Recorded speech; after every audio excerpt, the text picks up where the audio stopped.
सिख समुदाय के तीर्थ स्थल देश में ही नहीं विदेशों में भी है। यहां जो गुरुद्वारे हैं उनसे गुरु साहिबानों का कोई ना कोई रिश्ता जरूर रहा है। इन गुरुद्वारों के इतिहास से कई कहानियां जुड़ी हुई हैं जो कम ही लोग जानते हैं।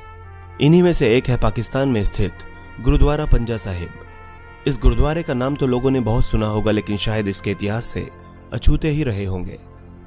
तो चलिए आज हम आपको बताते हैं गुरु नानक देव जी से जुड़े गुरुद्वारा पंजा साहिब के इतिहास के बारे में। सिखों के पहले गुरु नानक देव जी का जन्म 15 अप्रैल 1469 को तलवंडी में हुआ था, जो कि वर्तमान के पाकिस्तान में स्थित है। जिस जगह पर गुरु नानक देव जी का जन्म हुआ था, आज वहां गुरुद्वारा ननकाना साहिब है, जो सिखों का प्रमुख तीर्थ स्थल है। अपने जीवन काल के दौरान गुरु नानक देव जी ने कई यात्राएं की। उन्होंने लोगों को संदेश दिया कि ईश्वर एक है। उन्होंने अधिकांश यात्राएं पैदल पूरी की, जिनमें उनका साथ भाई मर्दाना ने दिया।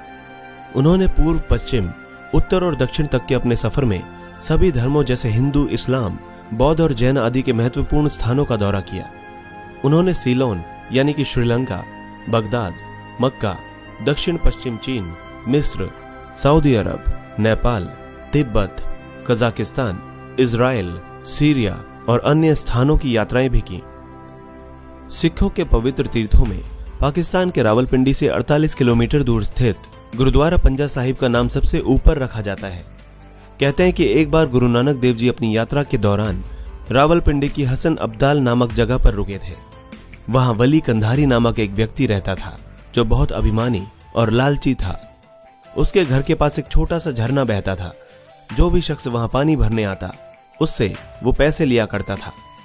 गुरु नानक देव जी के चेहरे पर चंद्रमा समान तेज था, और जब वे वहां पहुंचे तो उन्हें देख वहां लोग इकट्ठे हो गए। गुरु नानक देव जी ने लोगों से कहा कि ईश्वर एक है, हम सब उन्हें अलग अलग नामों से पुकारते हैं। गुरु जी की ऐसी ही शिक्षाओं से प्रभावित होकर बड़ी संख्या में लोग रोजाना उनके पास आने लगे, उनकी सेवा करने लगे। उनके शिष्यों में हिंदू और मुस्लिम दोनों शामिल थे। चूंकि वली कंधारी भी एक मुस्लिम धर्म गुरु था, सो उसे गुरु नानक देव जी की लोकप्रियता से जलन होने लगी। उसने लोगों को पानी देने से इनकार कर दिया और कहा, जाओ अपने गुरु नानक से पानी मांगो। ये बात सुनकर लोग परेशान हो गए, क्योंकि उस इलाके में वो झरना ही पानी का एकमात्र स्रोत था। लोग मिन्नतें करते रहे, पर उसने एक न सुनी। लोगों ने गुरु नानक देव जी के सामने अपना दर्द बयां किया। गुरु जी ने सभी से शांत रहने के लिए कहा और जल्द ही इसका समाधान निकालने का आश्वासन दिया। गुरु जी ने अपने शिष्य भाई मर्दाना को वली कंधारी के पास भेजकर लोगों को पानी देने का आग्रह किया, लेकिन उसने फिर से मना कर दिया। जब भाई मर्दाना पहाड़ी पर पहुंचे तो उन्होंने वली से पीने का पानी मांगा, लेकिन वली ने उनसे कहा कि पहले धन दो, वरना आपको पानी नहीं मिलेगा। मर्दाना ने कहा कि हमारे पास धन तो नहीं है, लेकिन हम प्यासे हैं, हमें पानी चाहिए। वली ने फिर कहा कि अगर आपके पास पैसे नहीं है तो पानी नहीं मिलेगा। इसके बाद भाई मर्दाना वापस गुरु नानक देव जी के पास लौट गए। इस बार गुरु जी ने उन्हें फिर से भगवान के नाम पर पानी मांगने को भेजा, लेकिन वली ने पानी देने से फिर इनकार कर दिया।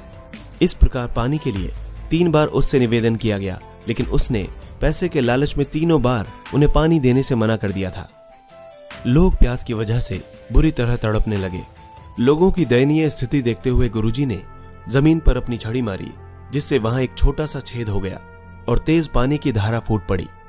लोगों के चेहरे पर खुशी आ गई, लेकिन वली कंधारी ये देखकर आग बबूला हो गया। उसने गुरु नानक देव जी को मारने का प्रण कर लिया। एक दिन गुरुजी ध्यान में थे, तभी वली कंधारी ने पहाड़ के ऊपर से एक विशाल पत्थर को गुरु नानक देव जी पर फेंका। पत्थर नीचे आता देख आसपास मौजूद लोगों ने नानक देव जी को वहां से हटने को कहा, लेकिन नानक देव जी ने उन्हें हौसला रखने को कहा और वहां से नहीं हटे। जब पत्थर गुरुजी की तरफ आ रहा था, तब अचानक गुरुजी ने अपना पंजा उठाया और वो पत्थर वहीं हवा में रुक गया। ये सब देखकर लोग और वली कंधारी बहुत हैरान हुए। वली कंधारी को एहसास हुआ कि सचमुच गुरु नानक देव जी में दिव्य शक्तियां हैं, और वो माफी मांगता हुआ गुरु नानक जी के पास आ पहुंचा। कंधारी ने लोगों को मुफ्त में पानी देने का वादा भी किया। आज उसी स्थान पर गुरुद्वारा पंजा साहिब स्थित है, और आज भी गुरुद्वारे में वो पत्थर मौजूद है जिसे गुरु नानक देव जी ने अपने हाथ यानी पंजे से रोका था। यही वजह है कि इस गुरुद्वारे का नाम पंजा साहिब पड़ा। बहरहाल गुरुद्वारा श्री पंजा साहिब में 24 घंटे चलने वाली लंगर व्यवस्था है और एक सरोवर भी है, जहां संगतें आकर स्नान करती हैं। पंजा साहिब में गुरु नानक जयंती के मौके पर पाकिस्तान के अलावा हिंदुस्तान से बहुत बड़ी संख्या में संगतें आती हैं।